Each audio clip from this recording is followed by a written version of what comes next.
Le nom de l'émission est bien ancien dans la grille des programmes d'Info TV. Mesdames, bonjour, monsieur, bonjour. Bienvenue à cette réflexion dimanche en mi-journée. Votre opinion compte et le programme s'appelle justement Opinion 237 qui permet à nos invités de donner leur opinion sur un sujet majeur de l'actualité de la semaine. C'est l'acte 1 de cette nouvelle saison d'Opinion 237 qui bénéficie de la présence d'observateurs divers. Vous avez les hommes politiques qui sont en même temps journalistes ou directeurs de publications. Vous aurez des politologues et bien entendu notre consultant permanent sur les programmes débat sur Info TV, Pierre Blaireau Niemek. Je vais commencer par le saluer et lui souhaiter la bienvenue. Pierre Blaireau, bonsoir. Ton opinion va compter tout à l'heure. Bienvenue, bonjour. Bonjour Jean-Jacques, merci de m'associer à la réflexion de ce matin sur votre nouveau bébé, Opinion 237. Vous l'avez dit, c'est un ancien que vous avez ressuscité. Oui. Mais avec votre touche personnelle, nous imaginons que ce sera un grand moment de télévision.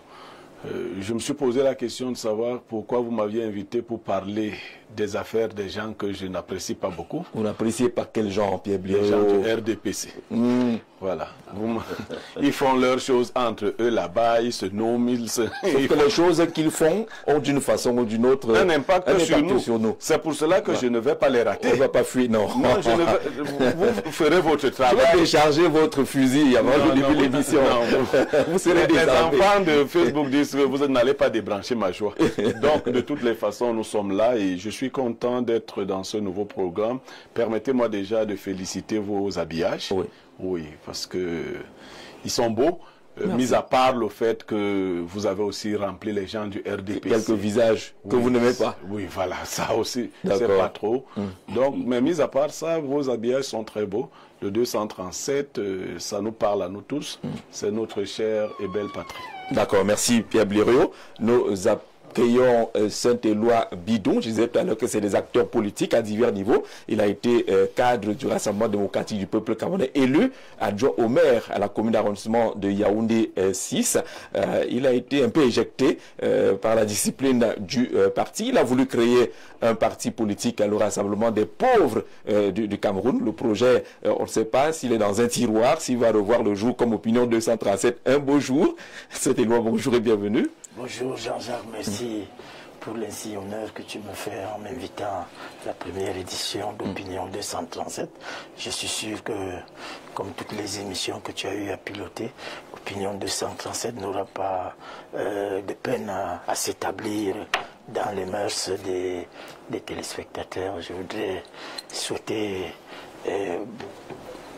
la bienvenue à Blaireau Niemek, parce qu'il y a quelque temps, il était un peu souffrant. Et je dis bonjour à vos millions de téléspectateurs. Pour le parti politique, je vous ai dit, ça coince un peu quelque part.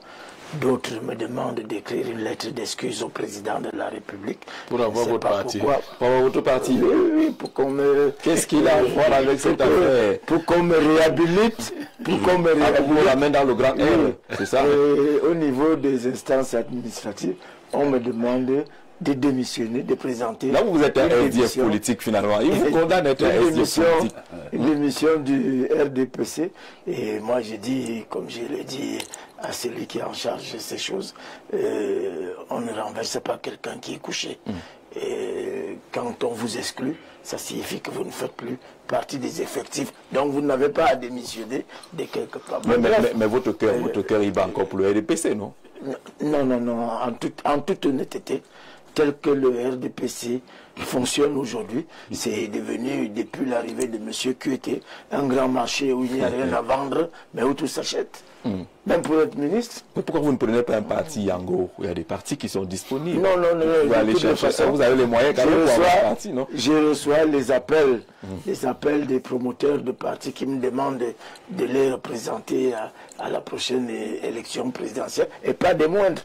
Et je suis en train Vous répondez pas encore. d'étudier, je suis en train de voir, et si d'aventure il y avait une tacite reconduction, puisque les 36 mois au RDPC sont expirés, s'il y avait un congrès, je serais candidat à la présidence nationale du RDPC.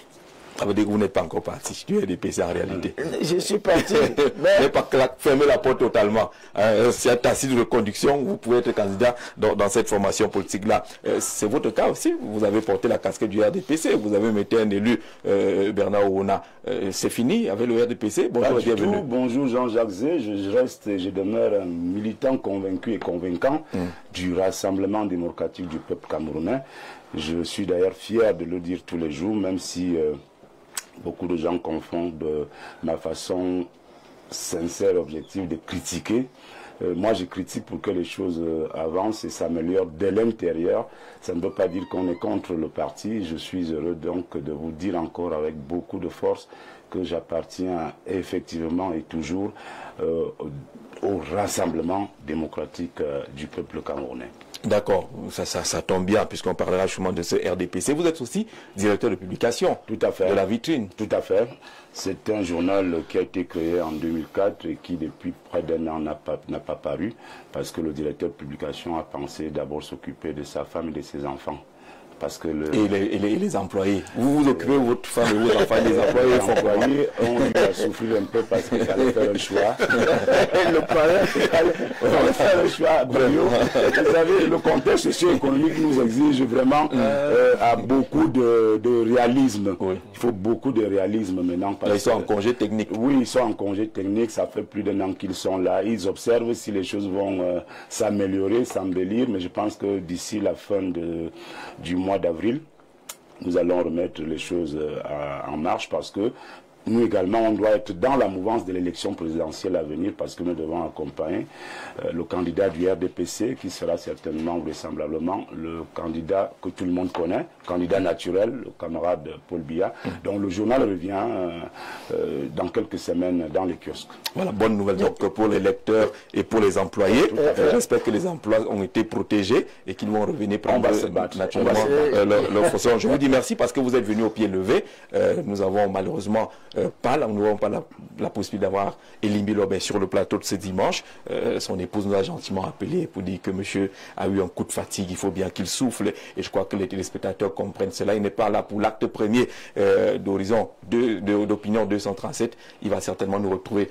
Vous êtes aussi directeur de publication. Tout à fait. J'insiste dessus parce qu'on va parler des médias tout à l'heure en mise à bouche de ce programme. Il y a une actualité qui s'est développée au lendemain de la célébration des 40 ans de la CRTV. On a beaucoup parlé de l'audiovisuel et le sujet phare était celui relatif à la redevance audiovisuelle. Les Camerounais qui se sont invités à la célébration de l'anniversaire ont pensé qu'il faut peut-être mettre cela au goût du jour. Les hommes politiques évoquent également le sujet.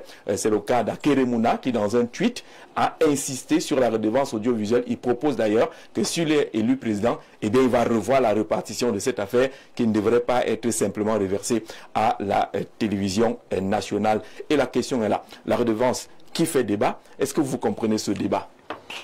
Je voulais d'abord dire que je suis directeur de publication du journal Cameroun Diaspora Expression. Oui. Le seul journal que le président de la République lit. Parce que nous avons une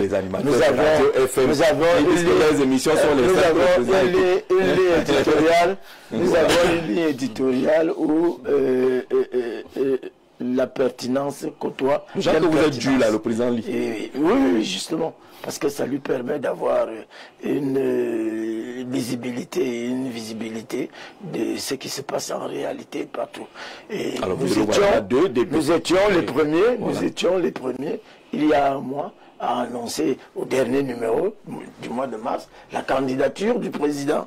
C'est nous qui avons rendu public cette information et ça s'est concrétisé. Et nous avons estimé que il y a un mois que le président était déjà en campagne et parce qu'il avait réussi à sortir son bulldozer, c'est-à-dire le ministre des Travaux publics qui, semble-t-il, était en panne de finances, mais aujourd'hui, les finances de ce côté, les caisses sont renflouées et toutes les routes sont en chantier. Donc vous annoncez au Cameroun qu'il y a désormais de l'argent. Le ministre des Travaux publics en a déjà et que les routes vont peut-être changer. Les routes sont déjà en chantier, les marchés sont passés. De toutes les façons, le président Biya sera difficilement battable parce que quand il a sillonné, il a fait sillonner des responsables au niveau de tout le Cameroun. La récrimination était la même. D'accord. Parlons rapidement de cette redevance audiovisuelle revendiquée par la presse privée, notamment l'audiovisuel privé, jusqu'à présent l'exclusivité de la télévision nationale, et les hommes politiques qui disent que désormais il va falloir, si eux ils arrivent aux affaires, il faudra donner à tout le monde. Vous êtes cette opinion-là? De toutes les façons, oui, je partage cette opinion. La redistribution des fruits de la croissance doit être générale pour tous les acteurs. Pour tous les acteurs. Et quand on crée une taxe comme la redevance audiovisuelle, elle a naturellement une affectation. Elle a naturellement une affectation et redistribuée à tout le monde, parce que nous sommes des organes privés et nous remplissons des missions de service public. Absolument. Et parce que l'information, c'est quelque chose de capital aujourd'hui. Quand on ne maîtrise pas l'information, ne maîtrise pas la communication, on est perdu. Donc, en termes, quand vous allez dans certains pays comme la Côte d'Ivoire, où l'aide à la communication se conjugue en milliards et redistribué tant au privé qu'au public. Ça, c'est pour permettre d'éviter le seul son de cloche qui est celui de l'État. Je crois qu'il faut encourager les médias privés pour qu'ils continuent à fonctionner, surtout que le métier que nous le faisons dans des difficultés. Un directeur de publication vous a dit tout à l'heure que ça fait un an qu'il n'a pas payé.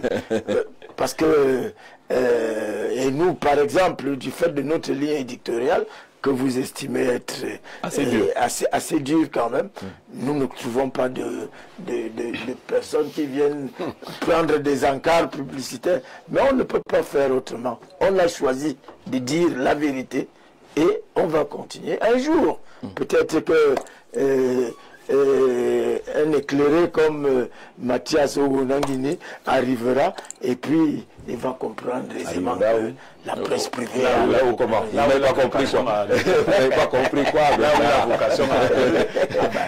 C'était pour présenter le professeur. Vous avez trahi. J'avais de la peine à le présenter parce que mettez la caméra sur le professeur. Est-ce qu'il faut dire Sa Majesté avec ce look qu'il a choisi pour la première d'Opinion 237? Professeur, pour faire facile, bonjour et bienvenue. Bonjour Monsieur Zeu, je n'ai pas choisi le look, c'est le look qui m'a choisi. Expliquez-nous l'affaire là. Expliquez-nous l'affaire là. J'étais célébrer la tradition. Oui. Il fallait quelques signes du rapport avec cette tradition. Vous nous rappelez quelqu'un, hein? Le léopard, le grand léopard. C'est une autre affaire. Merci d'être venu. Avec vous rapidement, Pierre Blaireau-Niémec, sur la question relative à la redevance audiovisuelle qui fait débat aujourd'hui, au lendemain de la célébration des 40 ans de la CIATV. L'opinion s'est exprimée là-dessus en disant que vraiment la CIATV, ça fait beaucoup d'argent. Pensez également aux médias, à la télévision privée. Et Maître Akeremouna en fait l'un des points forts de sa vision si jamais il est élu président. Oui, comme j'aime être cohérent, il faut dire aux Camerounais que la CIATV ne perçoit pas tout cet argent. Ah bon? Non, il faut le dire. Allez seulement voir l'état de délabrement des locaux de la radio. Pensez que si la CIATV avait, c'est pas 100 milliards, la radio serait dans un état aussi délabré. On n'en sait rien. Non, non, après vérifier. Ils ont appelé ça guichet unique. D'ailleurs, les gens de ce parti-là, ils font tout maintenant pour que l'argent se rassemble. L'unicité des caisses. Oui, pardon, d'unicité de caisse. Et la CIATV elle-même en a qu'une partie. Mais comme le directeur général de la CIATV ne peut pas venir se plaindre, tu te plains, on t'enlève. Donc tu vis comme ça. Parce que ce sont un peu qui te parle bien. Bien sûr. Non, il faut dire cela parce que nous le disons ici, la CIATV. Maître Akeremouna, devenu président, pourrait se rendre compte que c'était qu'une illusion. La CIATV ne se porte pas très bien quand vous la regardez. Maintenant, sur le principe, oui. La redevance audiovisuelle doit viser tous les médias. On est resté dans les atavismes du parti unique, de tout unique. Le RDPC ne s'est jamais libéré de sa mentalité de parti unique. Il faut avoir sa télé. Pour le RDPC, la CRTV n'est pas pour les Camerounais. C'est la CRTV du RDPC. Donc, toutes les autres... Il y avait beaucoup de anachroniques que soient lues les nominations internes du RDPC à la CRTV. Est-ce qu'on peut nous montrer la facture qui a été servie au RDPC? Parce que c'est une association. Bien sûr, la CRTV n'a rien. Mais la CRTV ne peut pas manquer un seul événement du RDPC. Vous voyez la confusion?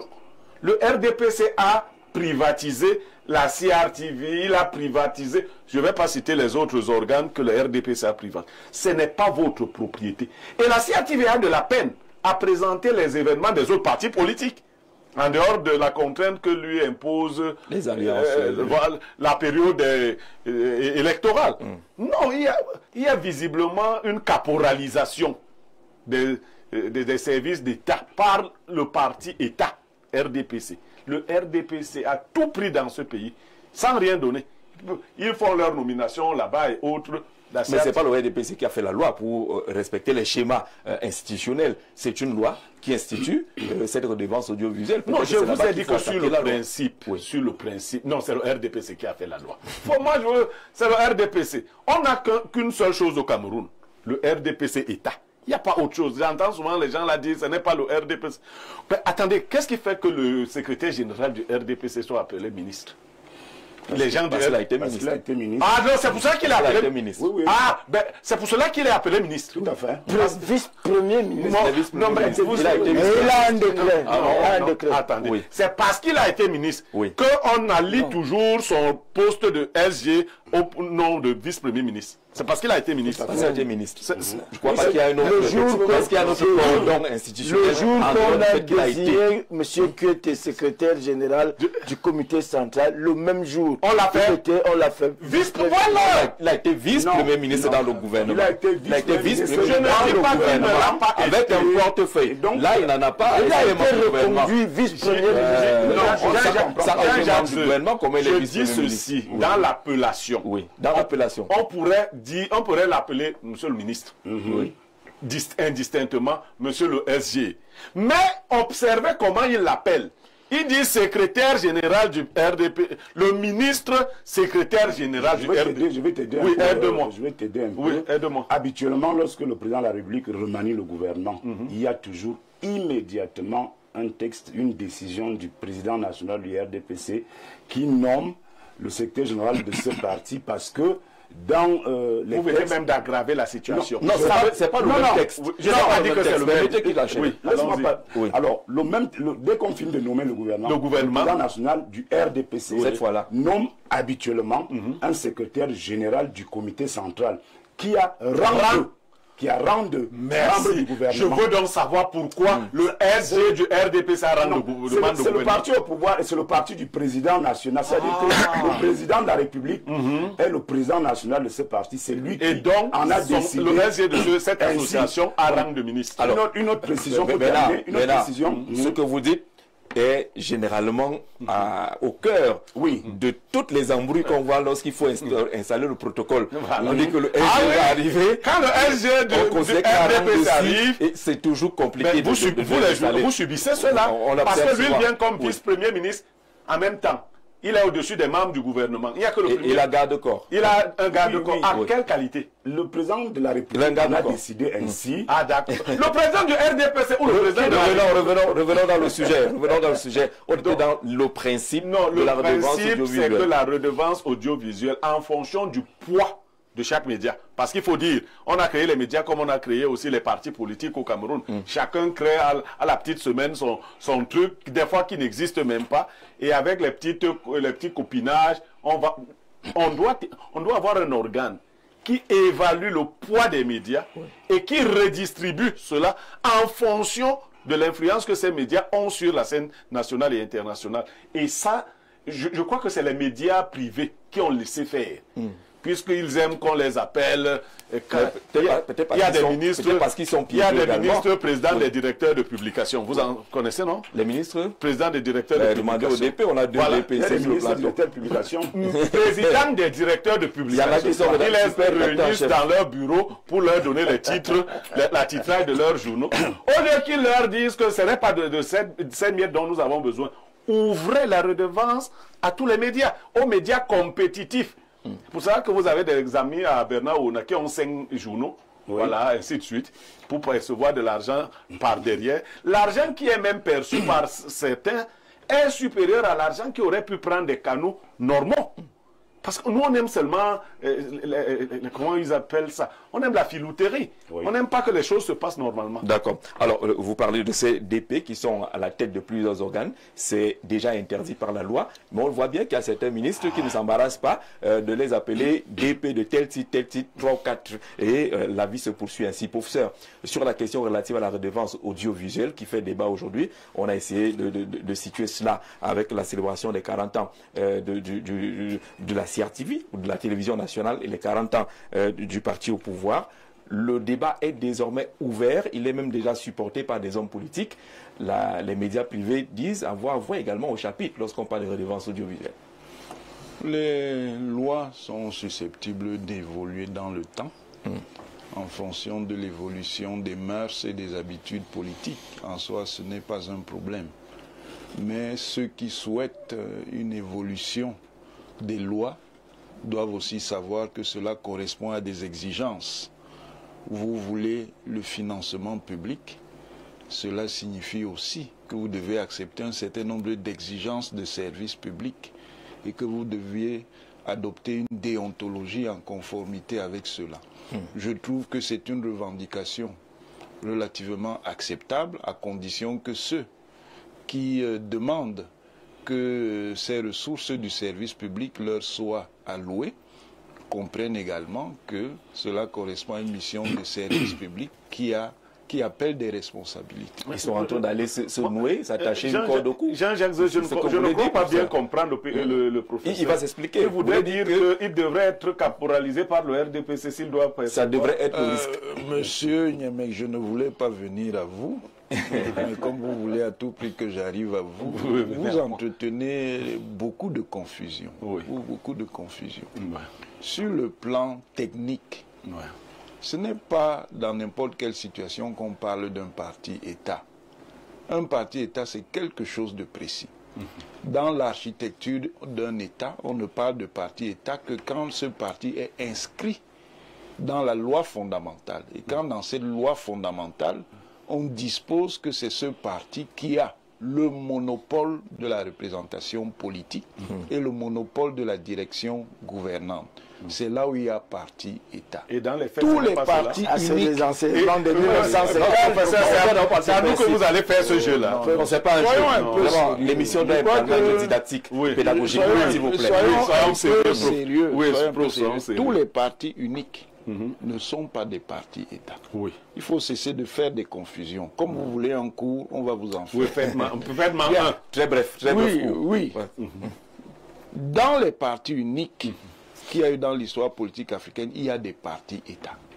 Exemple, le MPR, le Mouvement pour la Révolution, dont le président fondateur était le maréchal Mobutu Sese Seko. Il y a le RPT, le Rassemblement du peuple togolais, dont le président était le général Gnassingbé et Yadema. Mais vous avez des partis uniques qui ne sont pas des partis-États. L'Union nationale camerounaise n'est pas un parti-État. Parce qu'il n'y a jamais eu dans la loi fondamentale quelque indication que ce soit que l'Union nationale camerounaise a un monopole. Et le principe du multipartisme a toujours été inscrit dans la Constitution.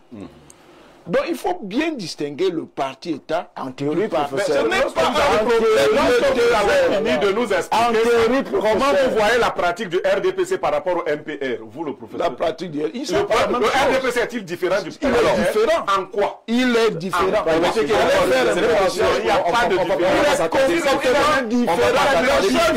On parle du RDPC juste après. Le seul fait regardez les arguments. Que le monopole soit inscrit dans la loi fondamentale est un élément décisif. L'écriture et la réalité. Ça ne signifie, ce n'est pas un problème d'écriture et de la réalité. Le RDPC a le monopole. Non, le RDPC n'a pas Il a le monopole. Je suis désolé.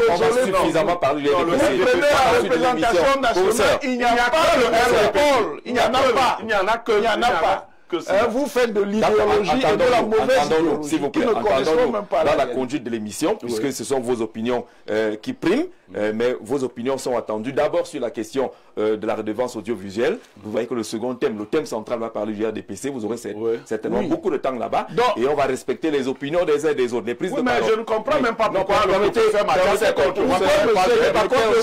Contre moi quand je parle du RDPC. Il y a déjà deux alors RDPC là. Pourquoi je devrais pourquoi je devrais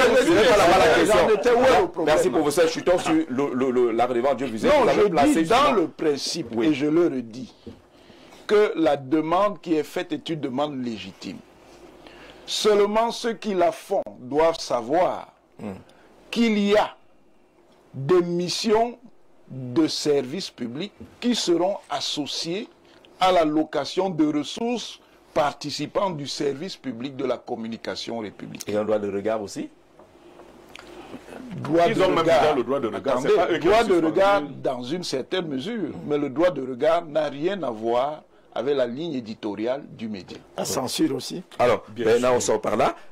Il dit que c'est une revendication légitime. Vous êtes directeur de publication. Vous vivez déjà ces difficultés-là avec la maigre enveloppe qu'on vous donne dans le cadre de l'aide publique à la communication privée.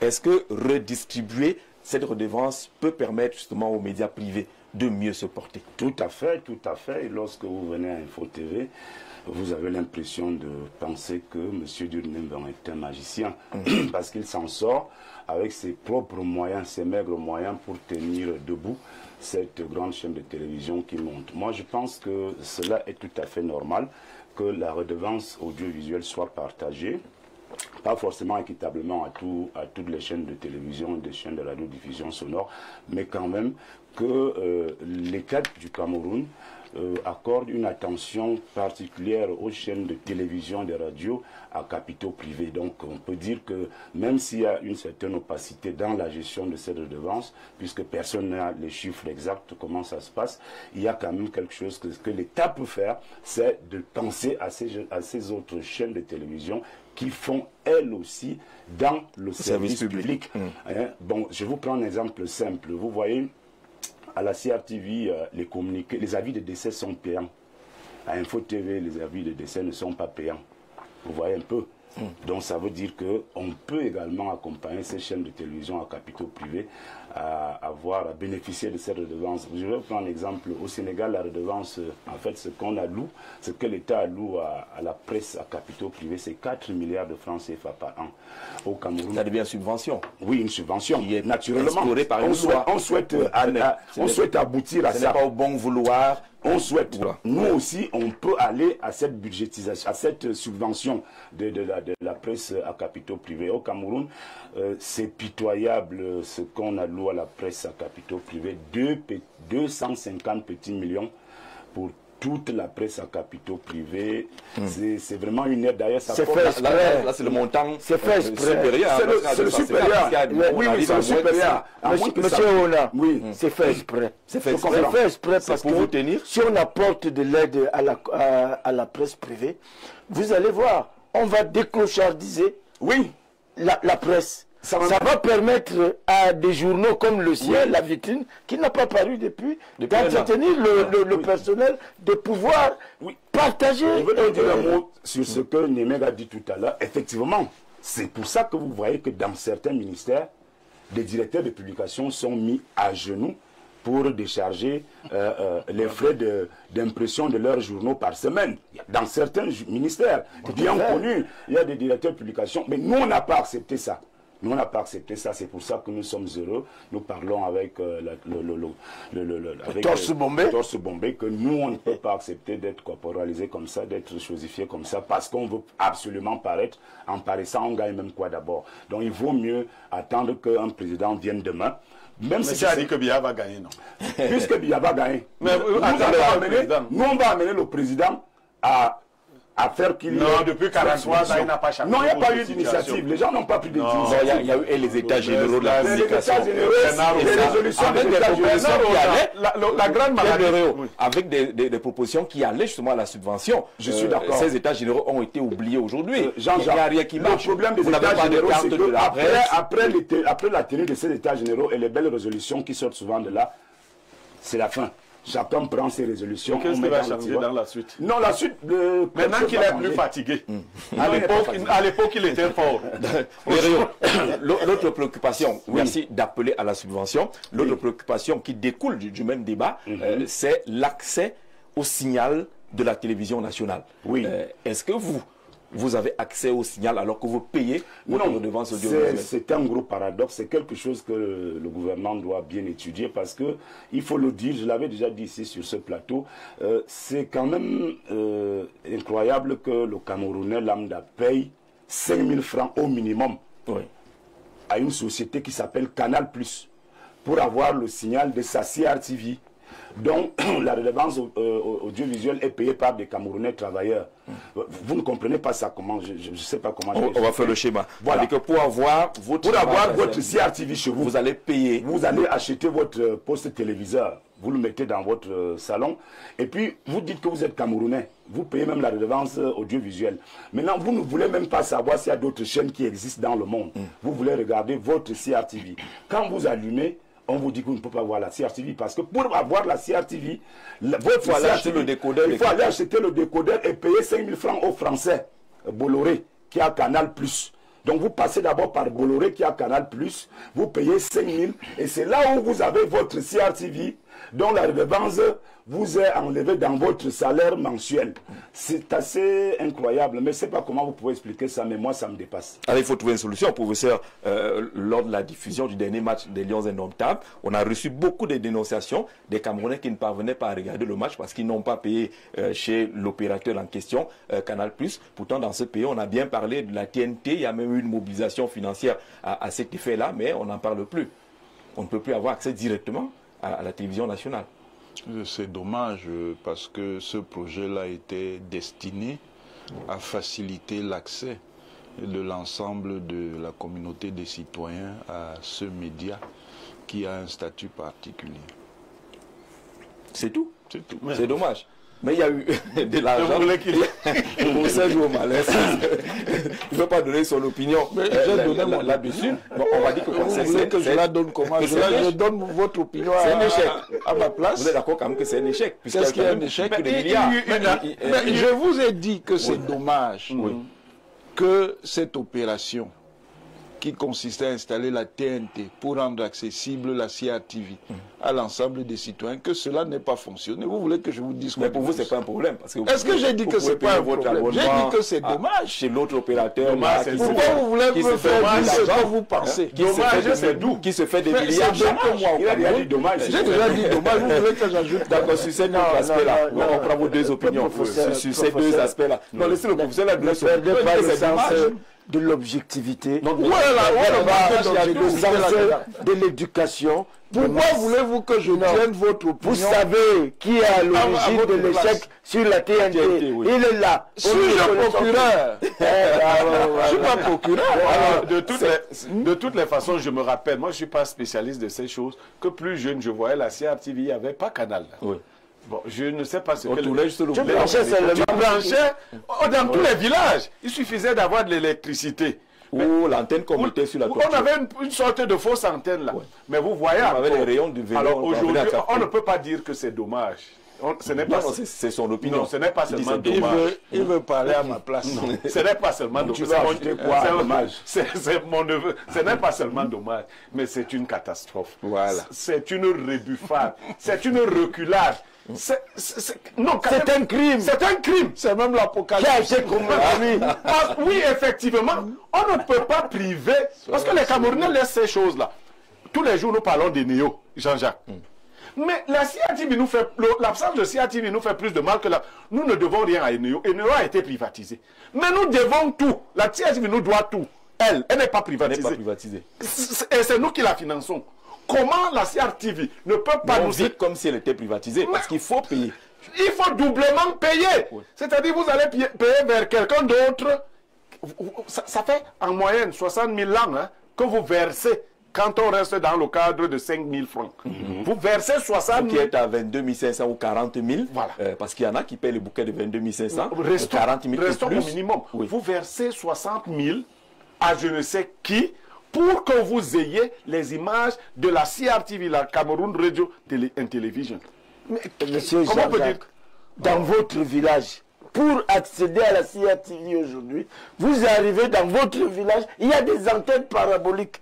Alors que la CRTV, du moment où il y avait un groupe électrogène, ça pouvait fonctionner. Oui.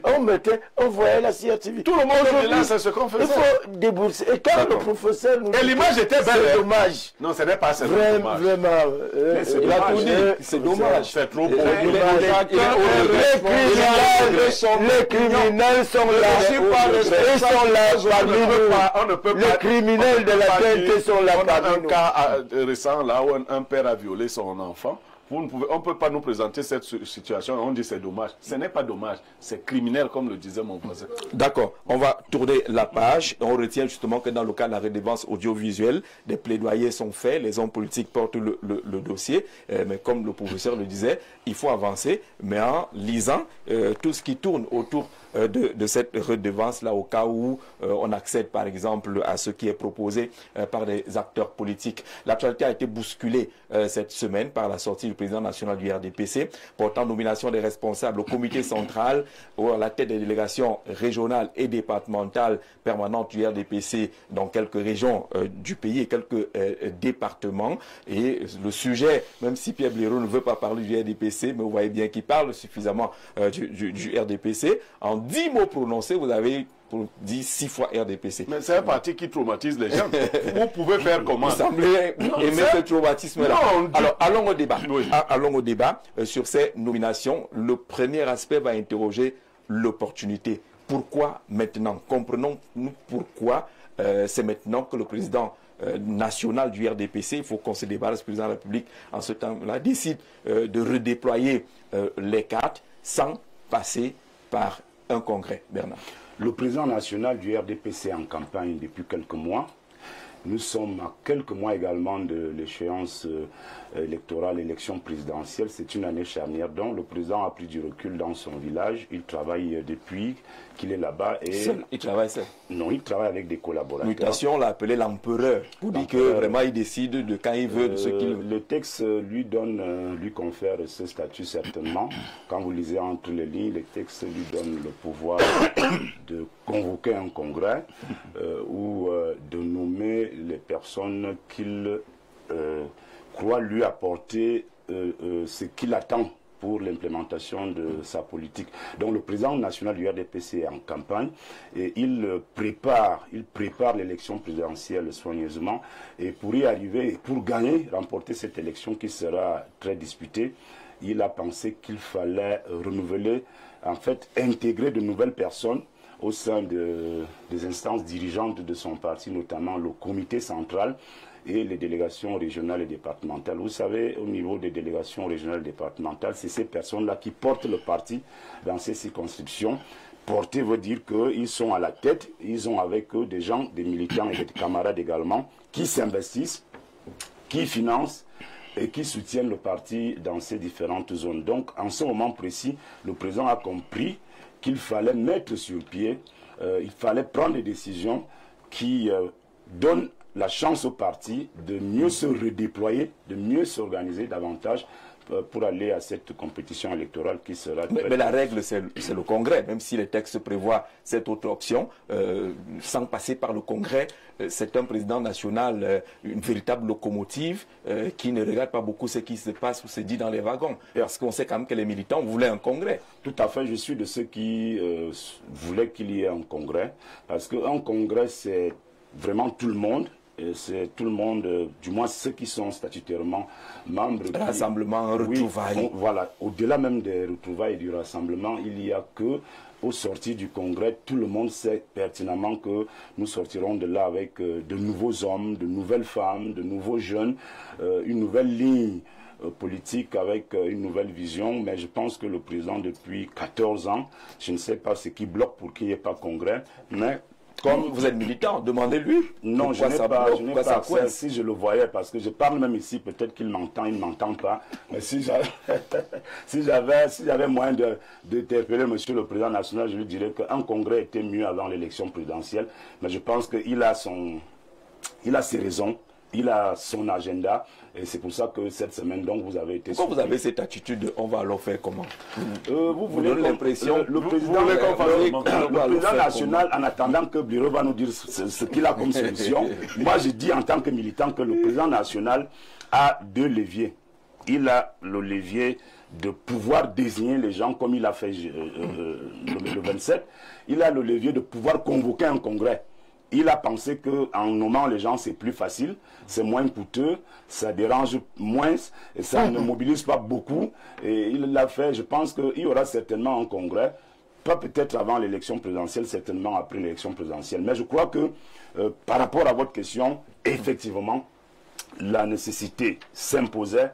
Avant d'affronter l'élection présidentielle en octobre, il fallait que le président national redistribue des cartes au sein de son appareil dirigeant pour que les choses soient autrement dans les jours à venir. Alors, sur l'opportunité et l'option choisie par le président national Saint-Éloi Bidoum, l'option c'est ses nominations. Les textes lui donnent ce droit-là. Le Congrès, on reverra.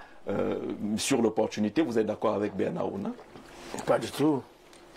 Pas du tout. Rien ne justifie, ni sur les bases légales, ni sur la légitimité. Et ces mesures... vous savez, le président Biya a subi 2 coups d'État dans ce parti. Dans le parti? Dans le parti. Le premier coup d'État a été orchestré par ce que j'avais appelé le push de la Légion QT. Quand on a pensé qu'il fallait couper le président de la base en créant des personnalités et ressources. Oui. Le président a compris qu'il avait perdu quelque chose. Il n'est pas allé à la bagarre de sitôt. Le deuxième coup d'État qu'on réussit dans le parti, c'est de faire sauter le verrou de la démocratie. C'est-à-dire des primaires, du libre choix des dirigeants. À quel niveau? Parce qu'il y a le renouvellement des organes de base. C'est-à-dire que quand il y a renouvellement des organes de base, tel que ça se passe à Yaoundé 6, ce n'est pas comme ça que ça se passe à Yaoundé 2. Ici, on désigne, ici, on dresse les listes. Les enveloppes arrivent les listes consensuelles. Ici, les enveloppes arrivent de Yaoundé. Et souvent, c'est un papier vierge, blanc, qu'on vous montre à 50 mètres pour dire le président de la République. Et vous ne voyez rien. Et vous ne voyez rien. Vous pouvez dire, vous ne pouvez pas je vais lire contester, sauf si on s'appelle Saint-Éloi pour protester. Alors, le président, par ses actes, ou qu'il prend seul, c'est une reprise du parti en main pour démontrer aux uns et aux autres que malgré tout ce que vous avez fait, j'ai resté le maître du jeu. Et c'est pour ça que... Ça montre que le parti, il y a le président national, il y a les autres. Et il y a les autres. Et les autres, les conservateurs, les amis de Bernard Ouna et autres, ils font tout pour écarter le président. Et le président est sorti là pour faire comprendre aux uns et aux autres que c'est lui le président du parti, c'est lui qui les a fabriqués, c'est lui qui peut les défaire. Et c'est de ça qu'il s'agit. Parce que sinon, le RDPC, comme j'ai dit... Est-ce que c'est de bon augure à l'approche de l'élection présidentielle qu'il décide de tout reprendre en main alors qu'on a besoin qu'il déploie tout le monde à la fois à partir d'un congrès ou... Normalement, il aurait dû. On dit du président qu'il est hautement légaliste. Quand vous-même vous voyez ça, ce n'est pas des signes qui nous rassurent sur l'esprit démocratique, sur l'esprit de l'égalité du président. C'est-à-dire qu'à un moment, il opère un passage en force comme ça pour voir d'où viendra la résistance. Et puis, on exclut. Tu connais bien les textes de base. Les tests ont été écrits par des hommes. Mais ils sont là, et ce sont ces textes qui permettent au président national de faire ses mouvements. Il faut bien le dire comme ça d'abord. Justement, pourquoi les tests prévoient un congrès toutes les 5 années? Pourquoi il n'y a pas de congrès? Pourquoi ne pas attendre le congrès? C'est parce que l'opportunité de reprise en force du parti est là. De toutes les façons, avec la régularisation qu'il y avait eu par le bureau politique en 2016, vous pensez que le président a encore besoin d'un congrès? Il n'en a pas besoin.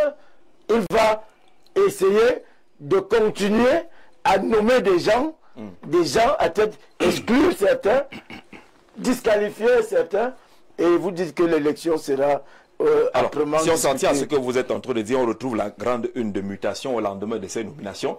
Le journal a décrit le président du RDPC comme étant un empereur. Peut-être qu'il n'a pas aussi lu tous les textes, professeur. Je crois qu'il faut simplement lire les textes. Ah, vous les avez? Ah oui, il faut lire les textes. Vous faites quoi avec les textes du RDPC? Mais pour la pédagogique, on a analysé sur la c'est pédagogique. Oui, mais vous avez les textes de l'UPC. Vous avez les textes de l'UPC. Je dis qu'il faut d'abord c'est du RDPC. On parlera de l'UPC, vous en faites pas. Oui, l'UPC n'est pas au débat. L'UPC n'est pas dans le débat. Article 24. Le comité central, alinéa 1, est composé de membres titulaires et de membres suppléants. Alinéa 2, les membres titulaires dont le nombre ne peut excéder 350 se répartissent ainsi qu'il suit. 210 membres élus par le congrès du parti. Les militants du parti exerçant les fonctions de président du Sénat, de président de l'Assemblée nationale, de premier ministre, de président du Conseil économique et social, des présidents de groupes parlementaires du RDPC au Sénat et à l'Assemblée nationale, de président du Bureau national d'une organisation spécialisée. Les membres désignés par le président national. Et il n'y a pas de conditions. Ce n'est pas écrit à l'issue du congrès? Non. Mais les membres désignés par le président national. Il y a des membres élus par le et il y a des membres désignés. Et ce qui est valable pour les membres titulaires est valable pour les membres suppléants. Article 27. Membres désignés. On prie le doigt. On continue. Article 27. Alinéa 1. Le président national assure la bonne marche du parti. À cet effet, il peut prendre toutes mesures nécessaires à la bonne organisation et au bon fonctionnement du parti. Je crois que désormais le RDPC a un bon communicant. C'est sans commentaire. Tout cela est voilà la vérité. Monsieur Nyemek Aboraye, les faits sont là. Personne ne pourra donc dire sur cette base que les nominations ont été faites en dehors des textes. On est d'accord. Qui a un texte? Oui, Bléreux. Les choses sont claires. 1 million de Bléreux. Monsieur Nyemek n'aime pas la factualité ni l'objectivité, mais je suis désolé pour lui. Ces membres sont caducs depuis 14 ans. Tout ce qui se passe là est dans l'illégalité. Et ils le savent. Sur quelle base? Parce que le président lui-même du RDPC est dans l'illégalité. Sur quelle base? Permettez que je dise aussi des choses qui ne sont pas Allez-y, sensées. terminez sur ce point-là. On n'a pas... Avant, vous dites que c'est un parti démocratique. On ne peut pas rechercher seulement la petite bête. Quand le principe, c'est le congrès, et que plusieurs années, c'est 2011 le dernier. 14 ans. 14 ans, c'est-à-dire bientôt 5 ans x 3. L'année prochaine, ça fera 5 ans x 3. Qu'à chaque fois, c'est l'exception qui soit retenue. Il y a un problème qui se pose. Vous avez parlé des membres... la désignation, c'est l'exception? Non, je dis le... Est-ce que la désignation des membres, là, c'est l'exception? Non, je n'ai pas parlé là de la désignation. Vous avez parlé parlé de la tenue du congrès. Le président, le RDPC est tenu d'avoir un congrès tous les 5 ans. Ça, c'est le principe. Oui. Ce principe est violé depuis 14 ans. Qui viole le président? Le président du RDPC. Vous voulez que le viole? Est-ce que ces textes disent en que... 2016, Oui. le président a été habilité. Le président de quoi? Oui, président national. Le président national. C'est votre président? Non, c'est le président national, pas du RDPC. Pourquoi vous faites des polémiques inutiles? Pourquoi vous faites des polémiques inutiles? Non, il faut qu'on essaye de comprendre. Quand je veux désigner dans le droit, et que ce n'est pas des actes. Je veux d'abord que chacun désigne sa qualité. Quand Bernard Ouna dit le président, je comprends qu'il parle de son président. Oui. Quand Saint-Éloi dit président, il parle de son ancien président. Vous ne dites pas le président national. Moi, je lis les textes. De qui? Ça me suffit. De qui? Monsieur Yemek. Voilà les textes. S'il vous plaît, la question est sur la légalité ou l'illégalité. Une information. Le juridisme. Non, le juridisme est une base. Vous savez, question sur 2016. Sur 2016. Oui. Voilà. Je voulais confirmer que le 3 novembre 2016, une réunion du bureau politique s'est tenue au Palais de l'Unité, à laquelle ont pris part l'ensemble des membres du bureau politique vivant. C'est un gouvernement 2016 a établi un empereur à la limite, le président national, un empereur et à la limite, un dictateur. Laissez-moi parler. Laissez-moi parler. Les interprétations arbitraires. Oui. Article 18. C'est ça. Le Congrès définit l'orientation politique, économique, sociale et culturelle ainsi que le cadre général de l'action du parti. Alinéa 2. Oui. Il se tient tous les 5 ans. Toutefois, en cas de nécessité, cette période peut être abrégée ou prorogée par le bureau politique. C'est dans les textes de M. Nous allons arriver. J'avais la parole. Oui, allez-y, j'avais la parole. Monsieur le maire, allez-y. Au moment où on réunit le bureau politique, c'est que la période du congrès était déjà dépassée. Donc tous les mandats étaient échus. On réunit donc le bureau politique, comme il le dit si bien. Tout le monde, même lui-même était dans l'illégalité. On nous dit donc, après la période du congrès, on constate donc l'illégalité et on dit le président de la République peut, président national, en toutes circonstances, faire ceci. Est-ce que c'est pour tout le temps? Quand il sera candidat en 2035, monsieur Onangui? 2035? Oui, bien sûr. 2032. Puisque là où on est parti, là, c'est pour que toute la vie. Donc, en 2032, quand il sera candidat, on va toujours vous opposer la réunion du 3 novembre 2016. L'essentiel, si on retient l'essentiel, ces textes-là, qu'on le veuille ou pas, vont être appliqués par le parti. Tout à fait. Qui peut empêcher d'ailleurs qu'ils appliquent leur texte? Il y a de nouvelles personnes qui ont été désignées. Il y a un peu des dessus. Vous voyez pourquoi on a écrit cela, même si on n'est pas dans le sentiment du nom qu'on a choisi.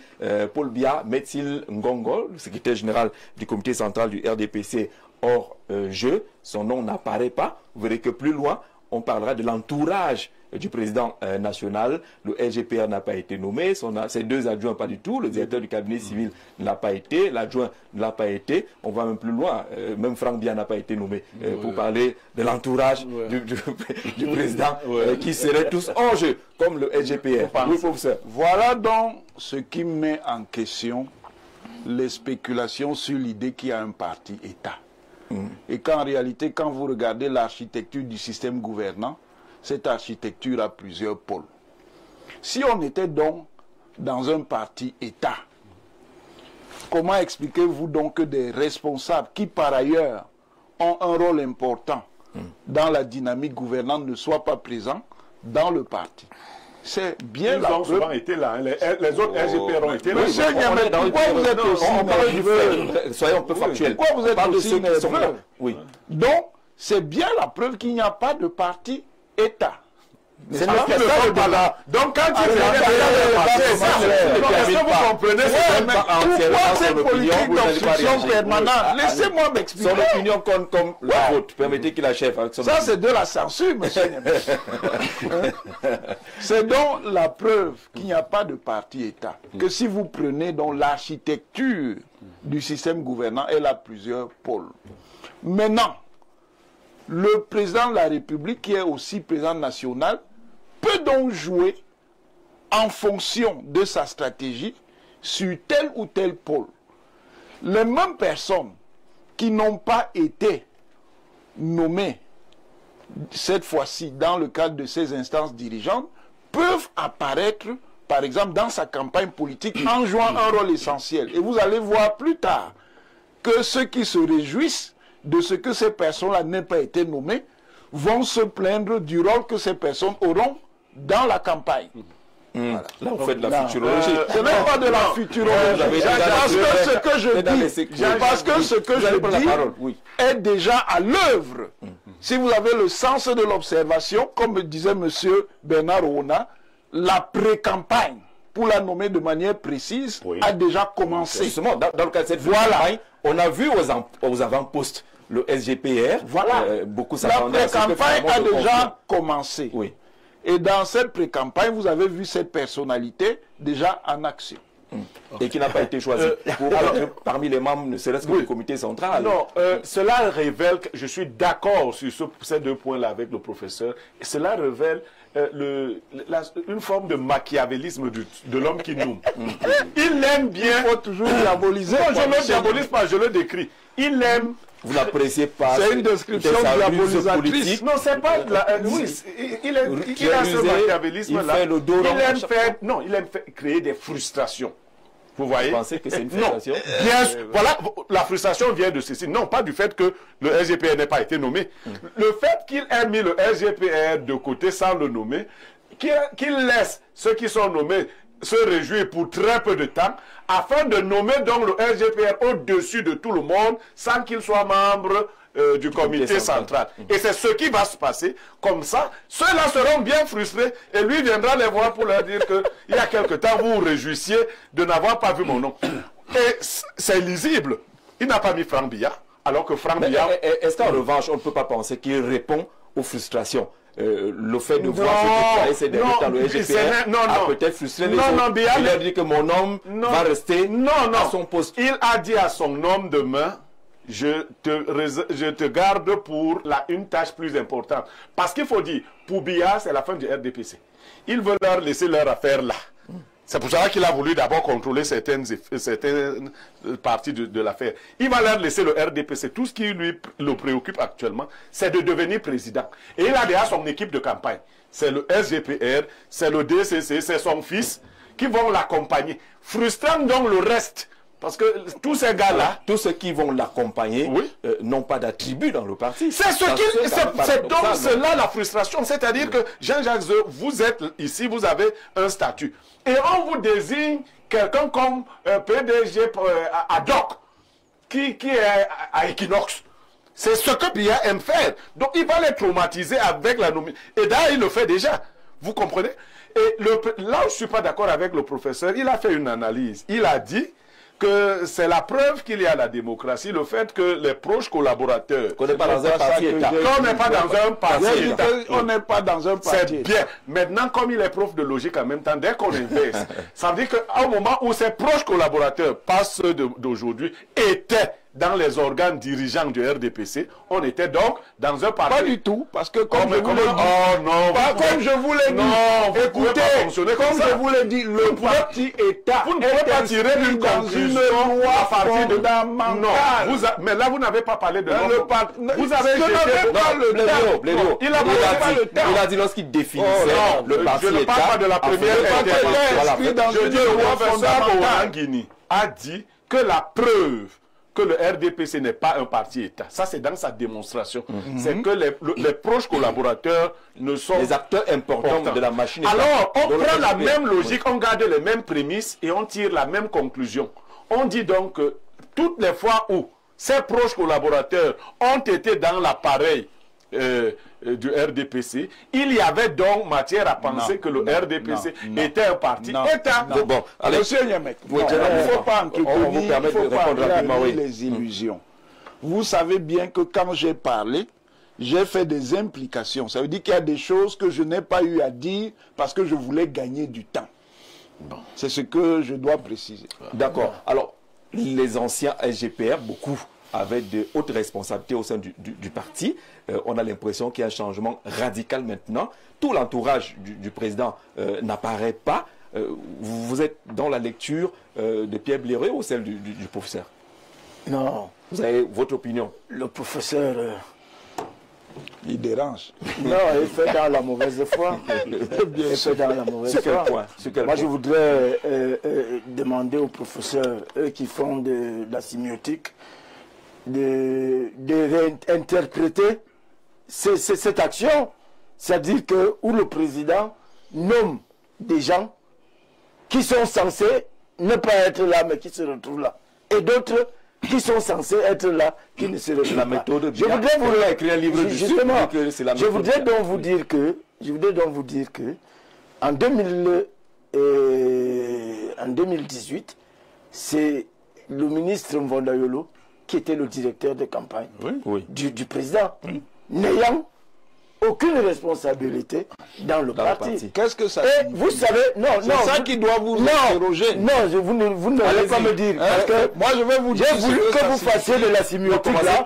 Qu'est-ce que cela peut vouloir dire? Cela peut vouloir dire que le président a commencé à régler des comptes. Ce n'est pas ça. À écarter. Non, vous aurez votre point de vue. De toutes les façons, insister sur ce point-là. Le président est en train de régler des comptes et de disqualifier ceux qui pourraient le gêner n'importe comment.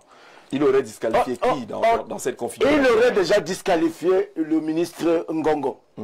Pour la simple raison que le Congrès, dans un parti, est l'instance suprême qui permet le renouvellement de l'élite politique. Et au Congrès, le président national est élu toutes les 5 années. Imaginez donc que le président ait jaugé la mentalité de tout son entourage. Moi, je veux vous dire... Parce que Ngongo était déjà le fauteuil du président national. Est-ce que ça ne se dit pas? Ça ne se voit pas? Non, vous voulez un dessin? Non. Comment Ngongo peut faire pour guetter ce siège? Moi, je me pose comment il peut faire. De toutes les façons, personne n'est dans le secret des dernières sorties de Ngongo. Mais Monsieur Ngongo est sorti, il est allé à Douala avec une effigie du président sur la tête. On l'a vu aux avant-postes. Vous savez, le 24 mars dans la Haute-Sanaga. Aux avant-postes. Vous savez pourquoi? Donc, le président est en train de procéder par élimination pour ceux qui pourraient gêner. Il élimine donc tout son entourage. Donc, il y a le fait que Franck Biya, il n'est pas là. Il n'est pas là. Il n'est pas là. L'appartenance au comité central vous donne un double statut. Celui de membre du Congrès et celui d'électeur éligible. Oui. Et donc, imaginez si donc, le Congrès se tient demain. Si le Congrès se tient demain, et qu'on veut faire les choses comme elles doivent se faire dans les règles, y a-t-il un candidat dans la salle?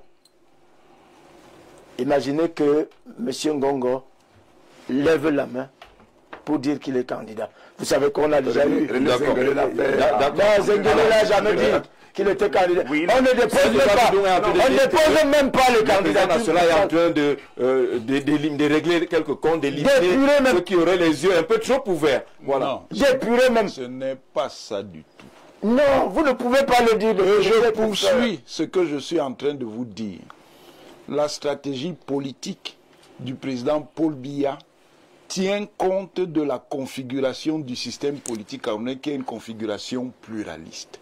Donc, dans ce jeu, le président Paul Biya va s'appuyer dans une certaine mesure sur son parti, le RDPC, mais il reste disponible pour être soutenu par des alliés et il joue aussi sur la prime du sortant. C'est-à-dire, il a sa stratégie, il a ses raisons. Il a ses raisons que nous ne maîtrisons pas souvent ici. Je suis en train de vouloir préciser que le président a envoyé M. Fernand Ngongo sur le terrain ces dernières semaines. C'était de la politique. C'est le président qui l'envoie. Va dans la boucle de l'Aléquier, va dans le Septentrion, va à Douala. C'est le président qui lui dit, mais ça c'est de la politique pour le président. Le président envoie un... ils sont très nombreux, ces messages-là. Bonjour le panel. Bonjour à monsieur Bena Ouona et Saint-Éloi Bidou. Monsieur Ngongo Ferdinand ira au bureau politique. Tous ceux qui n'ont pas été désignés par le président national du RDPC iront au bureau politique, comme Alamine Ousmane May, Ngongo et autres, Franchon Ndongo. On peut partir directement pour le bureau politique sans passer par le comité central. C'est possible. Le monsieur en veste bleue dit du n'importe quoi ici. Il est où là? C'est un peu compliqué ici. À Molundu, là c'est à l'est, hein, avec notre président de la section Bumba Ngoko Sud, nous faisons des cotisations pour le RDPC à Cameillon.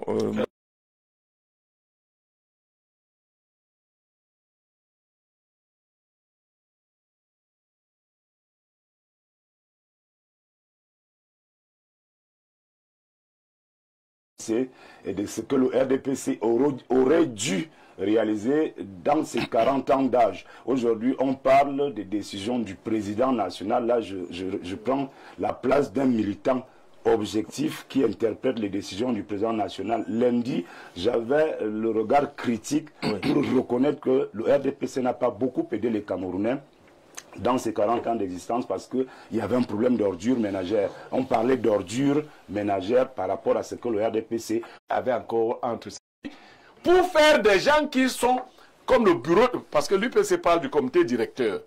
Le bureau politique, c'est des gens qui ont émergé à l'intérieur et qui ont atteint le sommet. Mais si le président peut aussi désigner ceux-là seuls, dans ces conditions, enlever le mot démocratie qui ne ressemble en rien à ce parti, ça c'est du despotisme, tout simplement.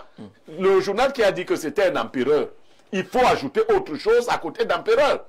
Mais on ne peut pas faire peur à tout un pays. Que le 20 mai dernier, au Palais de l'Unité, il y avait deux groupes de sécurité. Moi, je voulais apporter une précision pour non, mais en ajoutant qu'il a la main mise sur tout ce qui se passe. Je sais que c'est l'aspect que vous avez retenu. La vérité, c'est que tout ce qui se passe, le président sait. S'il laisse faire, ça, c'est pas mon problème. Mais je te dis que il sait. Donc maintenant, un téléspectateur a dit là que est-ce que j'ai changé entre lundi et aujourd'hui. Vous avez répondu. Oui. Non, je voulais donc. Ça vous dérange? Tu as répondu. J'ai répondu. Maintenant, je voudrais donc répondre en disant que moi, je suis de ceux qui critiquent cette façon de choisir les gens au sein du RDPC sans vouloir valoriser les jeunes et les femmes. Et quand je le critique comme ça, c'est parce que nous voulons qu'il y ait vraiment un maximum de jeunes. Il faut que les jeunes soient introduits dans les instances dirigeantes de notre parti pour qu'ils apprennent. Pour qu'ils apprennent. Là, je m'adresse au président national. Je m'adresse au président national. Vous voyez, parmi les membres qu'il a nommés là, je pense qu'il y a 3 femmes. Si je ne m'abuse. Il y a 6. Il y a 6. Bon, j'ai retenu 3 noms. Madame Libom Lincoln, Madame Nalova, Madame Montpeya, et puis Madame Achidi. Voilà. Donc, honnêtement, je pense qu'on pouvait faire mieux. Il faut nommer les femmes. Dans les délégations régionales, c'est pas s'il y a une seule femme. Il n'y en a pas. Dans les délégations départementales, je ne sais pas combien de femmes il y en a sur 58, mais j'avoue qu'il n'y en a pas beaucoup. Je ne sais pas s'il y en a 2 ou 3 sur 58. Donc moi, personnellement, j'ai un problème avec cette façon de rester dans une certaine tranche d'âge. C'est comme si c'était un problème générationnel, mais il faut que le président national nomme davantage de femmes et davantage de jeunes pour qu'ils apprennent, pour qu'ils commencent. Pourquoi je suis convaincu que ce n'est pas possible? Pourquoi les jeunes ne peuvent pas simplement sanctionner le président de la République? Non, il y a la discipline au sein du RDPC. C'est une secte. C'est quel genre de discipline? Que toi, tu ne nommes jamais les gens. C'est la discipline. Ceux qui ont essayé, voilà. Nous devons interpeller.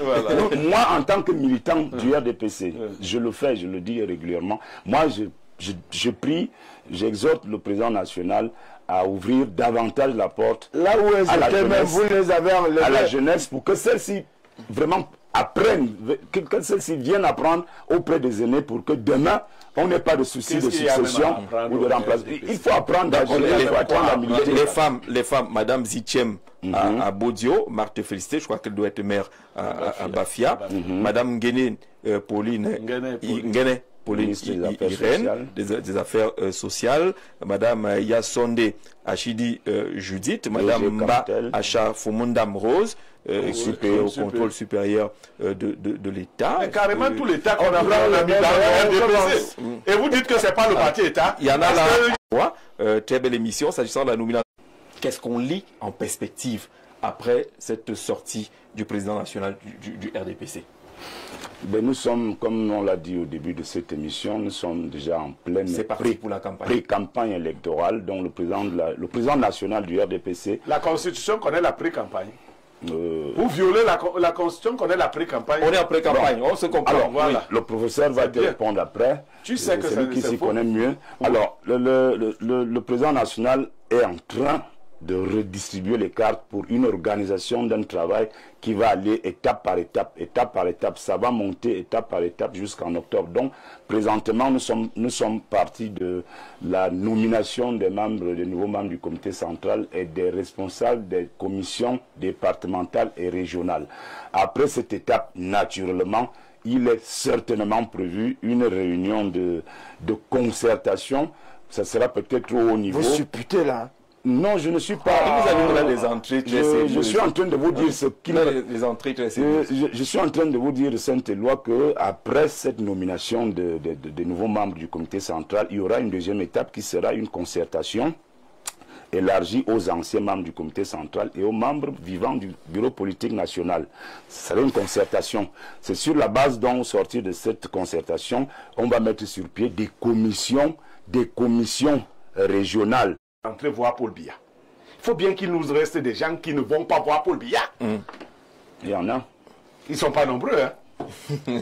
D'accord, on va terminer l'émission. Je vous donne rapidement lecture de ce communiqué qui nous parvient à l'instant. Il est signé du ministre de l'administration territoriale relativement à la fin du Ramadan. Le communiqué Radio Presse dit ceci: alors que les fidèles musulmans s'apprêtent à terminer en toute quiétude la fin du jeûne de Ramadan, une association sans mandat dénommée Conseil camerounais du croissant lunaire s'est permise de diffuser un communiqué indiquant la fin du jeûne pour le samedi 29 mars, ce qui implique que la fête se déroulera le dimanche 30 mars 2025, tout en exprimant nos regrets causés par la fausse information du Conseil camerounais du croissant lunaire. Le ministre de l'administration territoriale lance une sévère mise en garde aux auteurs de cette imposture qui n'a que trop duré et qui sème une confusion inutile dans les esprits à un moment où les fidèles musulmans doivent remercier Allah tout-puissant et miséricordieux pour une fin heureuse de cette période de prière, de pardon, de pénitence et de générosité. Le ministre de l'administration territoriale rappelle à l'ensemble de la communauté musulmane du Cameroun que seule la Commission nationale du croissant lunaire, ayant pour porte-parole le professeur Suleiman est habilité à communiquer sur le début et la fin du jeûne du Ramadan. À cet effet, le communiqué du CNCL indiquant que la fête se déroulera le lundi 31 mars 2025 est la seule information valable qui doit être prise en compte. Signé le ministre à Tongandi ce 30 mars 2025. Voilà donc qui est clair. Vous voyez donc,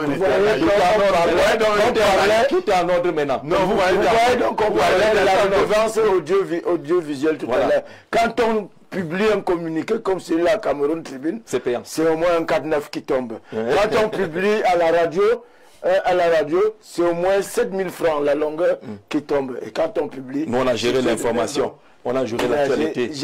Donc, vous avez fait une mission de service public.